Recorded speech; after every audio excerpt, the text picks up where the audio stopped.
tous, bienvenue dans ce nouveau numéro de Sans détour. Nous sommes actuellement aux Achards et nous allons chercher Benjamin Brenzek. Benjamin, il est sculpteur sur ballon. Oui, c'est son métier. Moi, je l'ai découvert sur un marché de Noël en fin d'année dernière.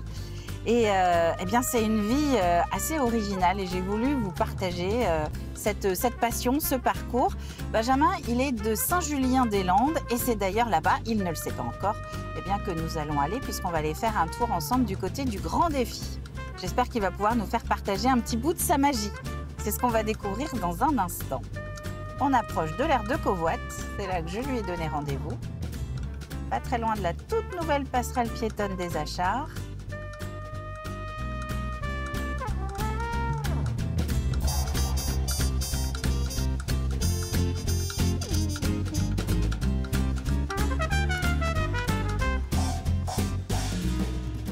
C'est pas beau ça, service drive. Parfait. Bonjour Benjamin. Bonjour. Non, on va pas se serrer la main. On se fait la bise. On peut pas te rater. Non, ah bah non. T'as mis le Ah, costume. cela dit, toi non plus. Oh bah merci. Non, c'est la voiture. Non, la couleur, on a mis la couleur. Ouais, bah, En c'est même temps, le il fait printemps. beau, Et il voilà, fait beau, c'est donc, ça. C'est une de tes tenues de scène. oui, tout à fait. Oui. D'accord. Alors j'ai expliqué en introduction que tu étais sculpteur sur ballon C'est exact. ou de ballon. De ballon, sur Sculpteur ballon. de ballon, sur ballon. Bref, c'est Peu ton importe métier. les termes, c'est pas grave. Moi, je t'ai découvert sur un marché de Noël en fin d'année dernière en Vendée. Et c'est un métier qui évidemment, qui me pose beaucoup de questions. Donc, on va en parler ensemble. On va parler de ta carrière, comment tu en es arrivé là. Et puis, moi, je vais te faire découvrir un petit bout de notre territoire. D'accord? T'es prêt? Allez, je suis prêt. Eh bien, on embarque. Allez.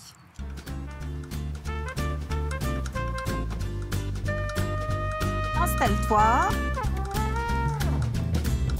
Alors, je t'emmène. Bah, tu sais quoi, une fois n'est pas coutume, je vais te dire tout de suite où on va, parce que je vais t'expliquer. Je te ramène à la maison. D'accord. En fait, je te ramène pas chez toi, mais je te ramène à Saint-Julien-des-Landes. Ok. Pourquoi? Je t'emmène au Grand Défi. D'accord. Tu connais forcément. Oui. Tes voisins, t'habites pas trop loin? Pas trop loin, ouais. Pas trop loin. Il se trouve qu'en ce jour de tournage de notre numéro de Sans détour, ils inaugurent une nouvelle attraction. D'accord. Alors, c'est pas du saut, t'inquiète pas. Ça On marche. tient trop à notre matériel. Non, ils inaugurent une attraction autour du Vendée Globe. D'accord. Et c'est un nouveau pôle voilà, dans le parc qu'ils lancent. Donc, on va aller découvrir ça ensemble. Ok. Mais ce n'est pas l'objet de notre émission. Moi, ce que je veux savoir, c'est déjà à qui tu es, Benjamin Brenzek. Donc, on a le nom, c'est une bonne chose, on a le métier. C'est ça. Mais qui tu es et comment tu en es arrivé à devenir sculpteur sur ballon? Alors déjà, est-ce que tu es de Vendée? T'es né ici? Non, je suis né à Paris. T'es né à Paris? Tout à fait. D'accord. Et t'es arrivé il y a combien de temps dans le département? On est arrivé en 2000.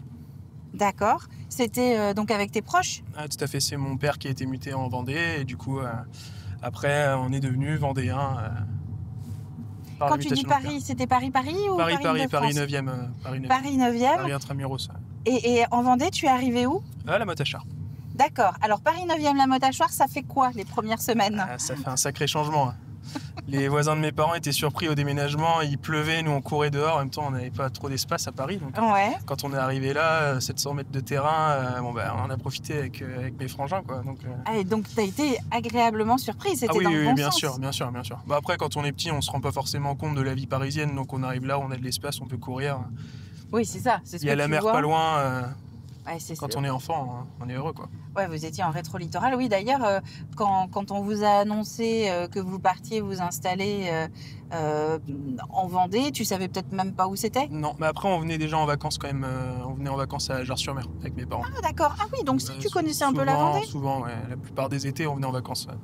D'accord. Donc après, t'étais encore scolarisé à ce moment-là? Oui. Tu as fait une partie de ta scolarité ici? Tout à fait.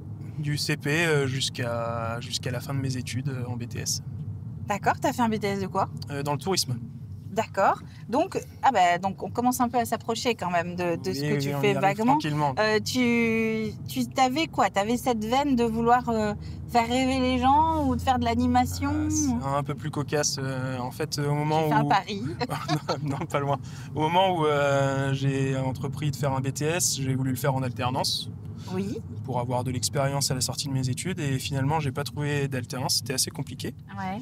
Et de ce fait, j'ai trouvé un boulot. Donc, on m'a proposé soit de faire le Père Noël, soit de faire des ballons. Et malgré que j'avais le ventre pour faire le Père Noël, j'ai préféré les ballons. Donc du coup, du fil en aiguille, j'ai appris plusieurs formes et on m'a demandé est-ce que vous pourriez faire ça pour tel ou tel événement. Et du coup, j'ai créé mon entreprise. Mais t'es devenu sculpteur sur ballon sur un malentendu alors? Plus ou moins, oui. C'est fou ça. Mais en même temps, il n'y a pas d'études pour devenir sculpteur sur ballon? Non, il existe des formations, mais j'en ai pas suivi. D'accord, donc tu es autodidacte? Tout à fait. Totalement. Et donc là, quand tu as annoncé à tes proches, le BTS Tourisme on oublie, je deviens sculpteur sur ballon? J'ai trouvé une alternance au même moment à City Zèbre à La Roche-sur-Yon. Ah oui, d'accord. J'ai failli t'y emmener. C'est drôle. D'accord. Et donc, là-bas, j'ai fait pas mal de ballons, ce qu'ils ont proposé pour les anniversaires. Et j'ai pu peaufiner mon apprentissage de tout ça. Et j'ai quand même eu mon BTS. Tu t'es fait ton expérience. Exactement. Comment on fait pour apprendre? Alors, je crois que j'ai lu quelque part que tu as appris sur des tutos sur Internet, non? Au tout début, oui. Et maintenant, on va dire que j'ai 80% de mes ballons, c'est des créations personnelles. Tu arrives à te détacher totalement Complètement. Donc, tu es vraiment un artiste. Ça, je laisse les gens le dire. Non, c'est vrai, tu te considères comment? Oui, bien sûr, je me considère comme un artiste. Mais je suis avant tout là pour faire plaisir aux enfants. Quand je vais sur un événement, je me dis pas je suis un artiste, je suis la vedette. Non, je suis là au service de l'événement et pour faire plaisir aux enfants. Non, par côté artiste, j'entendais celui qui imagine, quoi, qui crée à partir de rien. Ça, par contre, oui. Et ça me sert beaucoup. Là, en ce moment, je travaille beaucoup avec des clubs de sport professionnels. Et chaque club a sa mascotte. Et du coup, pour chaque club, je peux leur proposer leur mascotte en ballon. Et du coup, ça permet d'avoir quelque chose de vraiment personnalisé. Et ça plaît énormément aux supporters de ces clubs-là. Et alors, quand tu fais ces détails, c'est pour tenir dans la main ou t'arrives à faire toute taille? Je peux tout faire. Après, le problème, c'est que quand il y a beaucoup d'enfants, on est obligé de faire des choses un peu plus minimalistes. Donc souvent, ce que je fais, par exemple, pour des personnages ou même des animaux, je propose que le visage et c'est sous format bracelet. C'est comme ça que je me suis retrouvée avec une tête de Mario à la maison, moi. Exactement. Ça marche bien, ça. Oui, Qu'est-ce qu'il y a à la cote? Là, cette année, beaucoup de Stitch. Ah oui, d'accord. En plus, le film va sortir, donc ça va continuer. Pikachu marche bien, et sinon, des classiques, tout ce qui est licorne, dinosaure, ça marche aussi. En fait, c'est souvent par palier d'âge. On va dire que les tout petits demandent beaucoup d'animaux. Ensuite, il y a une période, souvent pour les garçons, ça va être les dinosaures. Après, on peut avoir aussi, pour les petites filles, les licornes, ça marche bien. Et après, on va rentrer dans quelque chose de plus thématisé par rapport à ce qu'ils aiment. Alors après, pour les deux, filles-garçons, pas de patrouille aussi, ça marche énormément. Et après, ça va être plutôt les Mario, les Pikachu, ce genre de choses, un peu plus thématisées. Faut être super à la page quand même. Faut être super à la page. Des tendances, de ce Tout à fait. Souvent, quand les enfants me demandent quelque chose plusieurs fois, j'essaie de voir comment ça peut se faire. Même des fois, pendant la prestation, si j'ai pas mal de temps, je peux regarder sur mon téléphone le dessin et le faire en ballon après. Ben oui, mais alors, oui, exactement, ça part de quoi? C'est, tu repères une tête et puis tu sais que tes têtes, en fait, il n'y a que la couleur qui change d'un modèle à l'autre ou il y a la forme qui change aussi? Il y a un peu de ça, effectivement, c'est que la base va être la même. Ouais.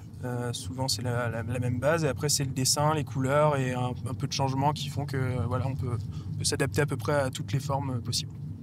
Toi, qu'est-ce que tu adores faire et est-ce qu'il y a un défi que tu aimerais te donner justement, un truc fou à gonfler et à sculpter? Un jour, j'aimerais bien essayer de battre un record du monde au niveau de la vitesse. Ah ouais, d'accord. Ça existe. Et du coup, j'aimerais bien un record sur le nombre de chiens possible à faire en 5 minutes. C'est pointu. Oui, voilà. C'est-à-dire réussir à sculpter un... D'accord. Le plus de chiens en 5 minutes. D'accord. Et alors pour ça, tu t'entraînes? Non. J'ai pas forcément besoin. L'entraînement, je le fais au cours des prestations. Oui, c'est ça, quand tu fais avec les enfants. Et puis, ce qui est super, c'est qu'en fait, les enfants, ils ramènent un petit bout de toi chez eux. Oui, c'est vrai. Je l'avais jamais vu comme ça, mais c'est vrai. Tu vois. Complètement. Et alors, tu vis donc dans cet univers, en tout cas, quand tu mets ta casquette de sculpteur sur ballon, tu vis dans cet univers de la rêverie, de la magie, de l'imagination, de l'enfance. Est-ce que tu es comme ça aussi à la maison? Non. Je suis un peu plus sérieux à la maison. Je suis un peu moins dans ce monde magique, surtout que j'ai un enfant, donc c'est des responsabilités. Et, on peut moins être dans le côté onirique que vont donner les ballons Tu veux dire qu'il n'y a pas des ballons qui flottent partout chez toi? Ça peut arriver de temps en temps. Ça peut arriver que je fasse des ballons quand tu t'entraînes ou Et mon fils commence à m'en demander en plus. C'est vrai? Oui. Bah, en même temps, t'imagines. Alors bon, je crois qu'il est petit là actuellement encore, mais quand il sera plus grand, qu'il faudra mettre le métier de papa sur la feuille. Bah, il le mettra et après l'association des parents d'élèves me demandera de faire des ballons à la fête d'école. Tu vas peut-être lui demander de te dire comptable pour être tranquille. Je dirais de marquer Batman et puis voilà, on sera tranquille. Ou comptable. Mais donc tu te considères à la maison comme plutôt quelqu'un de sérieux? Oui, parce que outre le métier de sculpteur de ballon, quand on est en auto-entreprise, il y a aussi toute la partie à côté beaucoup moins fun. Où il faut être très sérieux. Tout ce qui est la compta, même gestion des réseaux sociaux, etc. Donc non, on va dire qu'il y a plus ou moins une double vie. Il y a le côté prestation et le côté à côté. Alors justement, on va faire un petit teasing pour l'émission tout à l'heure. Quand on arrivera, on parlera de l'impact de ta présence sur les réseaux sociaux et notamment d'une émission que tu as faite récemment sur YouTube. Là, on va s'intéresser à ta musique. Tu as choisi, mais je trouve que ça correspond quand même un peu à ton univers. Tout à fait. Tu as choisi une chanson issue d'un Disney Pixar. Tout à fait. Qu'est-ce que tu as choisi? Explique-nous. Alors j'ai choisi Life is an Highway et c'est une chanson qu'il y a dans Cars. Donc dans le dessin animé. Tout à fait. Et pourquoi? Alors c'est relatif à mon fils qui regarde beaucoup ce dessin animé. D'accord. Et du coup, si j'ai choisi ça, c'est parce que il est né juste après la crise du Covid. Ouais. Et en fait, à ce moment-là, j'avais plus trop de travail à cause de la crise. Ouais. Et donc, je travaillais à l'usine, parce que forcément, c'était compliqué cette période-là. Ouais. Et ça a été la naissance de mon fils, ça a été aussi un renouveau pour moi. Et du coup, je voulais aussi lui rendre hommage à travers cette musique-là. On a le droit de le dire, le prénom de ton fils? Oui, il s'appelle Liam. Donc c'est pour Liam? Ouais, voilà, c'est ça. Eh ben, on écoute ça.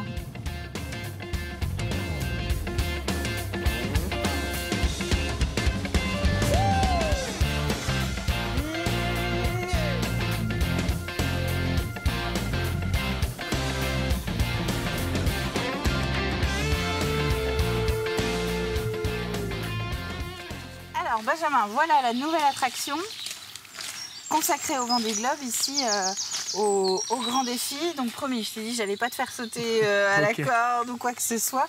C'est un espace d'ailleurs, puisqu'on est entre nous, que vous pourrez découvrir dans les journaux de TV Vendée, puisque l'inauguration elle a lieu là et puis on en parlera un petit peu plus largement dans les journaux. Benjamin, moi je voulais revenir sur quelque chose qu'on a abordé dans la voiture. C'est ta visibilité sur les réseaux sociaux. Oui. Qui t'a permis d'entrer en contact avec un youtubeur. Oui, tout à fait. Plutôt connu et de vivre une expérience assez hors du commun. Est-ce que tu pourrais nous expliquer un petit peu de quoi il s'agit? Alors, il y a quelques années, ma femme m'a demandé de travailler mon réseau. Donc je la remercie parce que c'est elle qui me coach au quotidien, entre guillemets. Très bon support. Et du coup, j'ai pas mal axé ce travail-là sur LinkedIn ces derniers temps. Et il s'avère que sur LinkedIn, la boîte de production de Amixem m'a démarché pour venir faire une vidéo où ils jugent 50 talents. Donc ça veut dire que toi, tu t'es retrouvé devant Amixem et sa bande. Tout à fait. Alors Amixem qui est angevin, j'ai appris ça, donc pas très loin. Et tu as fait la démonstration de ton métier de sculpteur sur ballon. Tu étais le seul à faire ça? Des ballons, oui. Il y avait plusieurs talents, mais les ballons, j'étais le seul. Et qu'est-ce que tu en retires de cette expérience? C'était une très bonne expérience, c'était très sympa. Moi, j'y allais dans un bon feeling pour m'amuser. Et du coup, après, ils nous jugeaient, ils nous mettaient sur des rangées différentes, entre guillemets, du moins bon au mieux. Et Enfin, du moins bon, déjà, même si c'est sur la dernière rangée, tu es quand même dans les 50 qui sont retenus pour cette émission. Oui, tout à fait, tout à fait. Après, c'est eux qui disent un peu comme ça. Et de ce fait-là, oui, j'ai été au premier rang. Et après, ils m'ont reclassé. À la fin, il y a eu un petit reclassement. Et du coup, ils m'ont mis au deuxième rang. Et j'ai pu faire du coup des ballons aussi pour Amixem, qui m'a demandé des Stella pour ses filles, il me semble. Voilà. Ça balance, on s'en détourne. Moi, ils ont dit parce que j'ai vu un petit bout que tu as mis justement sur ta page. Oui. Ils ont dit quelque chose, j'ai trouvé ça assez rigolo. Il y en a un, et puis tu as rebondi aussi d'ailleurs, il y en a un qui dit mais tu ressembles à un personnage, je sais plus quoi, de Pixar. Et là, toi, tu dis oui. C'était moi dans là-haut. Ouais. C'était toi dans là-haut, donc le petit scout. C'est ça? Alors moi je pensais plus à Monsieur Frédériksen, celui qui a la maison. Le retraité. Oui. Est-ce que c'est lui qui a la maison avec les ballons? Donc c'était plus. bah plus oui, dans ok. ce principe-là que je pensais à ça. Et là-dessus, moi, tu me dis, la chanson que je choisis pour Sans détour, c'est Cars. Alors, je me suis dit que tu baignes dans un univers de dessins animés. J'ai pas le choix pour savoir ce que les enfants veulent en ballon. Ben ouais. Ça fait partie de ta culture, ça, même tiens, télé, tu regardes beaucoup les films d'animation? Pas forcément, mais on va dire que chaque Disney, par on va dire, force des choses, je me retrouve à regarder effectivement le dessin animé. Il y a aussi les obligations familiales. En plus, le petit garçon grandit, il commence à regarder la télé, donc oui. Et on est obligé de regarder un peu ce qui se passe. Exactement. Très bien. Bah, écoute, ce qu'on va faire, c'est qu'on approche bientôt de la fin de l'émission. On va se balader un peu là pour découvrir cette nouvelle attraction et puis on va parler de tes projets. Ça ok marche. Allez, go.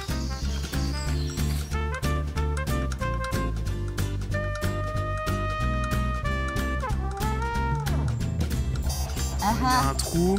Donc ça veut dire que tu as la rouge, tu veux que tu regardes dans le trou rouge, puis moi j'ai la bleue et je regarde dans le trou bleu, c'est ça? C'est ça. Alors tes projets, Benjamin, est-ce que tu en as? Est-ce que, enfin, des projets de développement ou des envies Des projets de développement, avoir toujours plus de travail, entre guillemets. Alors, on a compris que le Vendée Globe, justement, ça te plairait bien, pourquoi pas? Oui, complètement. C'est un beau projet vendéen, un des plus gros. Donc, surtout que je travaille beaucoup avec dans le domaine du sportif ces derniers temps, donc ça s'encadre bien là-dedans. C'est des spectateurs que je connais, des visiteurs que je connais, donc je serais à l'aise pour ce genre de projet. Parce qu'on n'en a pas parlé, mais tu interviens depuis très longtemps maintenant sur les 24 heures du Mans. Oui. Et tu fais partie des gens qui animent un la espace Kids Zone. enfant sur les 24 heures. Tout à fait.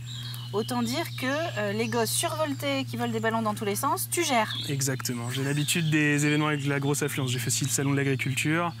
Ah bah oui, je travaille pour des clubs de foot, des clubs de basket, donc c'est des grosses affluences, c'est 20-30 000 personnes qui arrivent et en 2 heures, il faut travailler faire le plus de ballons possible.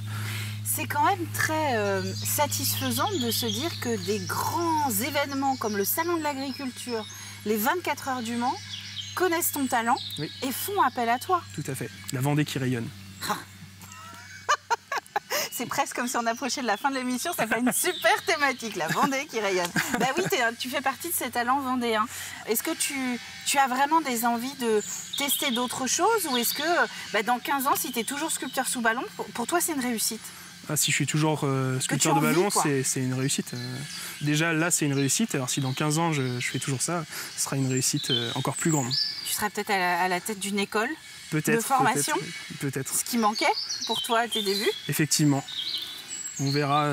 Après ça, j'ai envie de dire, je laisse libre cours au destin de me mettre sur le chemin de ce qui arrivera. T'as envie de transmettre ou c'est quelque chose qu'on garde plutôt pour soi? Alors j'ai transmis, j'ai été déçu. Ah mince. Donc pour l'instant, je vais le garder pour moi. D'accord. Parce que c'était pas à la hauteur de tes attentes. Non, c'est quelqu'un après qui a utilisé mes ballons en photo pour vendre ses prestations plutôt que ce que je lui ai transmis. Donc ça m'a un peu refroidi. Oui. Il y a une autre personne qui fait des ballons qui m'avait dit tu transmets qu'à des gens qui travaillent pour toi. C'est ça. Donc il faut que tu lances ta marque. C'est ça. T'as fait ton école, le style... Lucky Benji. Lucky Benji. Voilà. Alors on te connaît sous ce nom-là? Oui. C'est vrai qu'on n'a pas cité. Alors, Lucky Benji, c'est ton nom de scène? Tout à fait, c'est mon nom d'artiste, on va dire. Ton nom d'artiste pour te retrouver sur tous les réseaux et voir justement tout ce que tu fais et te contacter pour te booker, comme on dit? C'est Lucky Benji. Vous cherchez Lucky Benji sur Internet. C'est là qu'il faut le dire. Vous cherchez Lucky Benji sur les réseaux, Instagram, TikTok, Facebook. Et même si vous cherchez Lucky Benji, Vendée sur Internet, vous trouverez directement mon site. Et vous tomberez sur des Stella, des Mario, des licornes. Ce sera un univers... J'ai ramené un sucre d'orge, moi, à la maison oui, aussi. Ça marche bien à Noël, ça, des sucres d'orge. Bah ouais, c'est magnifique. Et c'est hyper original. En tout cas, merci beaucoup, de rien, Benjamin, avec d'avoir partagé tout ça avec nous.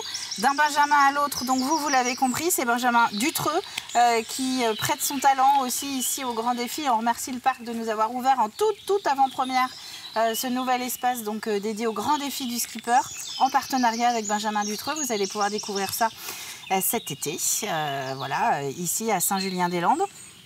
Petit message pour la commune aussi de Saint-Julien-des-Landes. Lucky Benji, il habite chez vous, si vous en avez besoin. Tout à fait. Il est disponible pour toute prestation.